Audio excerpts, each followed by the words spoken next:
Good evening, ladies and gentlemen. This is Tennyson E Stead, writer and director of Quantum Theory, founding member of 8-Sided Films.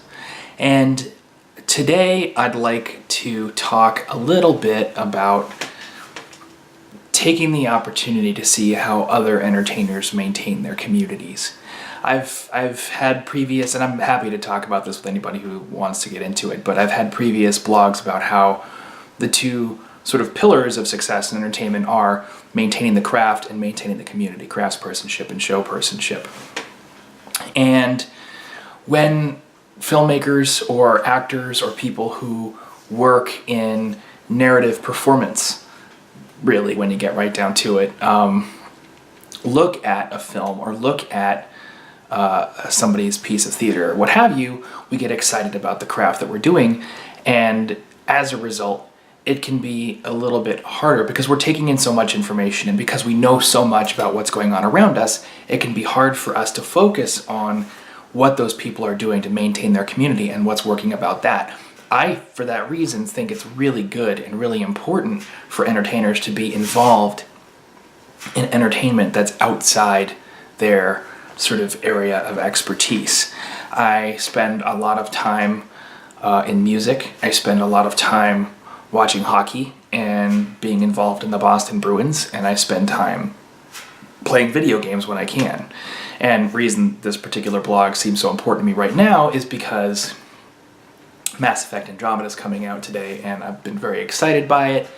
And one of the reasons I felt so engaged, and one of the reasons why I felt so excited, is because the people at BioWare have done a very good job of keeping me involved. And Mass Effect has a really thriving community of support and criticism behind it.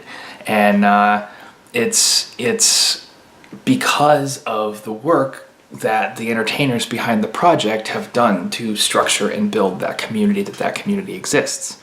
I also, in terms of my video game background, I play a lot of Blizzard games.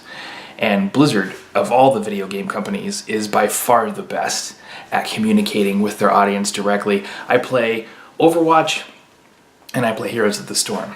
And the head designers of both of those games are routinely communicating. There was a night not too long ago, in the last week and a half or so, where Jeff Kaplan, the head of the head designer of Overwatch, spent a few hours on Reddit just answering people's questions. Everybody in the community knows who he is, and it's hilarious too, because by his own admission, Jeff Kaplan is not the sort of person who relishes in having a one-on-one outlet for his voice to literally millions of people, but he also understands that it's his responsibility to maintain that relationship, and he puts himself out there even though he's the kind of person who would much prefer to be, behind closed doors working on his project. And all the time in Hollywood, all the time, talking to actors, talking to content creators, you end up having the conversation where somebody tells you, oh, I don't want the spotlight, I don't want fame. It's not about the fame, it's about taking care of the community. It doesn't matter whether or not you want to be a public figure. If you're taking personal responsibility for the entertainment of hundreds or thousands or millions of people, then you are taking a position of leadership in that community, and they need to see your face. They need to feel that leadership. And I always come back to sports teams because because the mechanics of community building are actually built into the routine of maintaining a sports team. Touring is something I always talk about as being very important, and actually they've built touring into the actual mechanics of maintaining a sports league. Those teams have to go from city to city. And they wind up talking to all the fans while they're there, even the fans of the other team, seeing if anybody wants to follow them. And, when those sports teams aren't on tour, when they're not on the road with the game, or they're not in the rink practicing, in the case of hockey, they are communicating with the fans in other ways. They're at hospitals playing with kids, or they're at events, signing things. There's very, very little personal time in anybody's entertainment career, and I look at the work that BioWare has done over the last several weeks. It's not a couple of weeks that you do it, it's a lifelong journey, but they've got good relationships with all the bloggers because BioWare professionals have been showing up. Actors who did voice gigs for the other Mass Effect series, which ended several years ago, have been doing, video blogs that are not video blogs I've ever heard of. Somehow these voice actors know who these video bloggers are, and I have no idea because I'm not as involved in the community as they are. But they are so involved. They know who the voices in the community are. They're communicating with them personally, and they're showing up and they're doing their shows with them. That's part of the package. And, in music, good bands versus bad bands can often be distinguished by how they relate to the people that show up. Is the band there to talk to the audience that listen to them? Are they there to answer questions, maybe for audience members who showed up for a different band but are suddenly curious about what they do? Or are they all about their own thing and they're just out the door?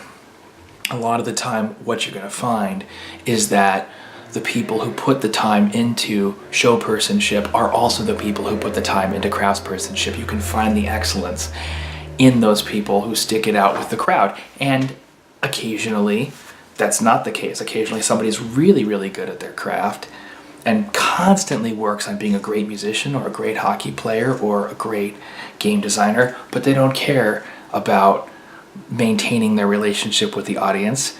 And that's a real shame because that person is much, much more likely to fail. Either they need to find someone else who will do that work for them, and make no mistake, it is their job.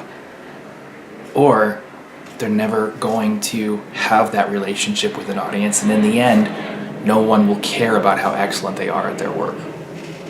So, especially with some of the gaming companies that I follow, including BioWare, including Blizzard, community and community outreach has been a really, really important part of their work over the last few weeks because of projects they're working on and where they are in their company's development. And it's been something that I've been thinking a lot about because I've been watching them do that work. And I just wanted to take a minute to encourage other people to take a step back from their own careers, their own lives, look around them in the entertainment sector, and invest in some other communities, not only because it's healthy and not only because it'll keep you sane, but because it gives you the opportunity to see how other people practice their showpersonship. It gives you the opportunity to see how other people relate to audience members. And those habits become much more transparent and easy to see when we're not also digesting all of the thoughts that we have about how did this person execute this show? Was this performance or that design or this shot or whatever the case may be, this set, was it up to my standards? What would I have done differently? When all of that noise is out of the way and not in your head because you don't know as much and you can't see the craft, the work that goes into the craft as clearly, becomes a lot easier to observe the showpersonship, which, I think it's really important for all of us to have standards to aspire to in that regard. That's the end of this video blog. Thank you very much for listening. Thanks, Lee, our social media manager, for posting. If you liked it, give us a like and a subscribe right down here. We're in pre-production with Declassified, so the web series should be coming out soon. For those who don't know, Declassified is an ongoing web series that we're going to be doing about government projects that probably never should have happened, that were done under the aegis of this very shady, very risk-intensive body called the Bureau of Applied Defense Development. And the first project, which is Declassified, all the videos are going to be archival footage. And the first series of videos is going to be about Captain Wick Pierce, who was an Air Force pilot who was recruited by BADD to go in and be the first man on Saturn's moon of Titan. It's an 8-year one-way trip using Apollo-era technology and some extra nuclear rocketry, and it's a one-way trip. He's in this capsule by himself for 8 years trying to keep his craft and himself in working order to fulfill the mission, and it's not going to go well. It's a bad idea. It's something we did not have the tools to do it right, and we did it wrong. And now this one person is stuck trying to make it work anyway. I think it's going to be a compelling show. Gerard Marzilli, our actor, is very excited. So if you subscribe, you'll get all the updates as Declassified starts to come out. And in the meantime, have yourself a great week. If there's subjects you want me to tackle on these 8-sided blogs, send them to me. You can find me on Twitter at Tennyson E Stead, and you can also ask right down here in the comments, and either myself or Lee will attend to them and make sure I get them for the next blog. Thank you very much. Have a great evening. Bye-bye.